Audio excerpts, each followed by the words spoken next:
your Instagram. I like that. Who are you working with? Because you look like a freaking ninja. And those old people, I seen that. No old people, they could jump. A whole old age home can jump you, and I guarantee you'll be like Chuck Norris in that bitch. Who are you working with in that Instagram post? So that was Eric Nick, one of my coaches here in Vegas. So I've been training at Extreme Couture for a while now, and again with the passing of Robert Follis, which was devastating to me too, and many others. It plays an effect. He was like the sensei to most of us, and Eric was one of the coaches as well. And, he's just been elevating my game. He doesn't take anything away. He doesn't try to change me, and we're just adding to it. And I literally feel like a ninja. Wow, so it's always nice to hear when somebody changes and then it actually works. Yeah, that's it.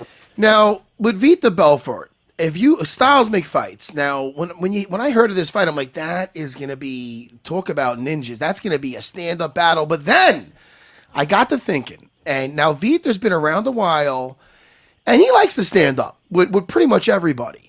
I feel now, since he's been hanging out with Fahaz Zahabi over there in Canada, why are you going to grab the mic like I'm not going to say it right? You nailed it. Yeah, he did. That's right. Why do you don't believe in me, motherfucker? You got it. Fuck. That's anyway, right. Chris no, did you're grab right. the Yo, mic. if you were here, Uriah, you would have seen Chris Belusa get all nervous when I was going to say Fahaz Zahabi's name, and he's going to grab like he doesn't believe in me. Yeah. Takes me right out of what the fuck I was going to say. Yeah. But listen. It'd be like if you're going to pick something up and someone went to spot you. The fuck? But it was really light, like a cruller. So you're going to pick a cruller up and someone goes to spot you. Like And I nailed it. But listen. 100%. Say it again.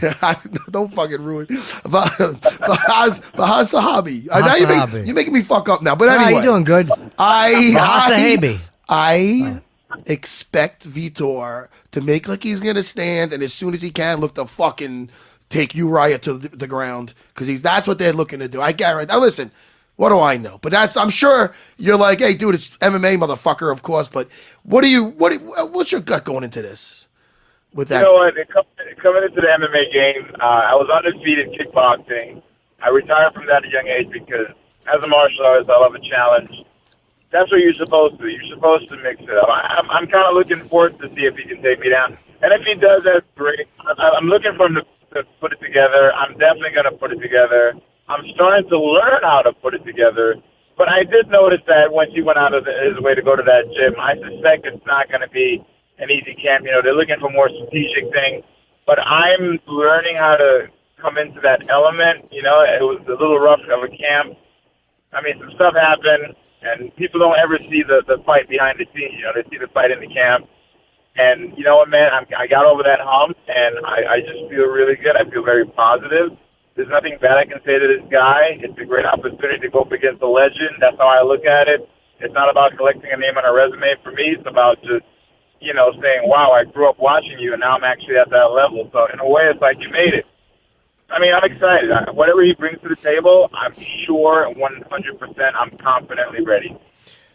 And what do you think it does to you in the division, too? Because you're number 11, he's number 12. You righted the ship with Jotko after a couple of losses. So what do you think happens? Let's say you win this fight. I know you can't look beyond Vitor Belfort, but if you win this fight, GSP is out of the division. What do you think? Where do you think this places you? Man, listen, what was I when I beat Gegard Mousasi? I don't even know where I was ranked, but he was ranked number 5, and they put me at number 10. I think it was around that time that I realized that I can't rely on a bunch of people to sit in a room and give me a number. I got to tell myself what number I am. But, with the politicking, if they say, well, these guys, he did good, let's throw him another top 10 or top 5, that's fine, man. I'm not looking for those guys to give me a number and tell me what to do. I'm learning now. You got to kind of play the game. Doesn't mean I'm gonna start talking shit, because I respect all these guys. But I'm not down for the bullshit anymore, man. Whatever they think, that's their opinion. Well, I would like to see you make a run and get a shot at the title. I would like to see that very much. So it might be like 1 or 2 fights. What's that?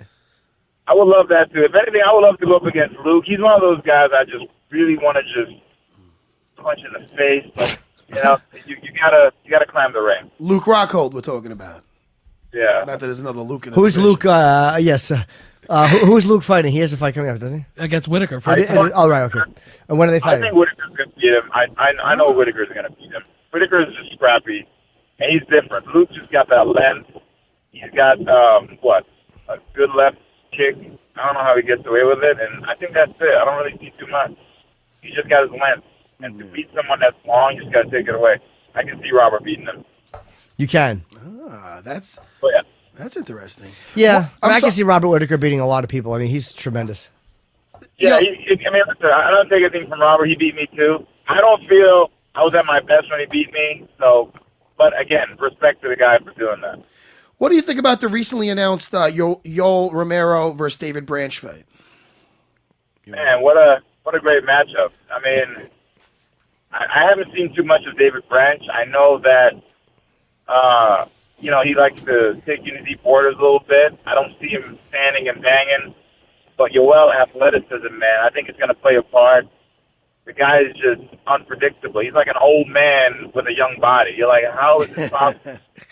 So It's explosive. I see maybe Yoel taking that. But no, I can't take it away from Branch because he's scrappy. He's from New York, so I got to throw that in there. How old is Romero? Is he 39 or 40? He's 38. 38? I'm not positive. Yeah, but he moves like he's 25. I'm like, what the hell?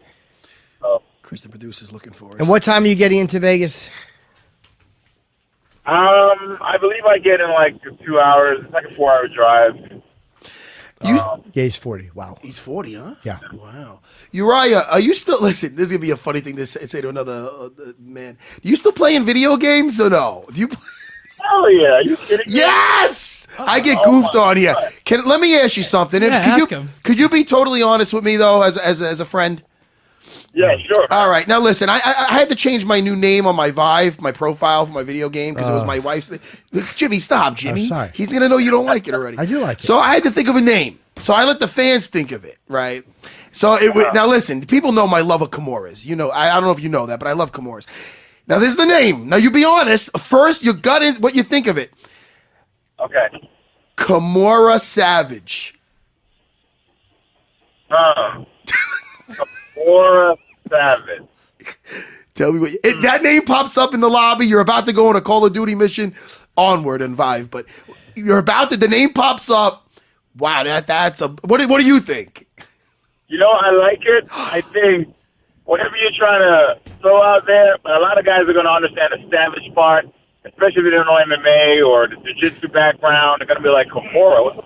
Oh, I don't. The Savage part, that's gonna bring it back. Maybe like a sense to be like, coming for that Kimura because I'm a savage or some shit like that. That's See, not bad. Uriah's a really nice guy. What? No, come on. Let me tell you something. Well, tell him what I first thought of. Uriah, what you didn't I will. like. Uriah, when that pause, when you first said No, that, here's what that pause was. He was looking for a pole to drive into. He hated it. Uriah's just a good dude, and he didn't want to say he hated it. But No, I like it. I like it. Matt, tell him the first one. Well, listen, I was thinking of a name. So, like I said the last time, like before I let the fans or the friends of the show get involved, I go, "What do you think of Kimura Man?" And Jimmy didn't like it at all. Jimmy hated it. Man. That's not good, Kimura Man, right, Uriah? All right, you know what? I'm gonna be really honest. really honest. You ready for this? Yeah. Go ahead. Okay. Here's the thing. First off, any name that you put, you just gotta own it, man. Thank you. Yes. If you, I fucking. anybody. This is why I like Uriah. This is why he's my buddy and a friend of the show. He's backing me up. No, he's not. You just gotta own it, man. Thank you. Just gotta own it. I should have stuck with Kimura Man 101. But hey, listen, Kimura Savage on Vive. I'm sticking with that. Yeah. I appreciate that, Uriah. That's worth it for this phone call alone.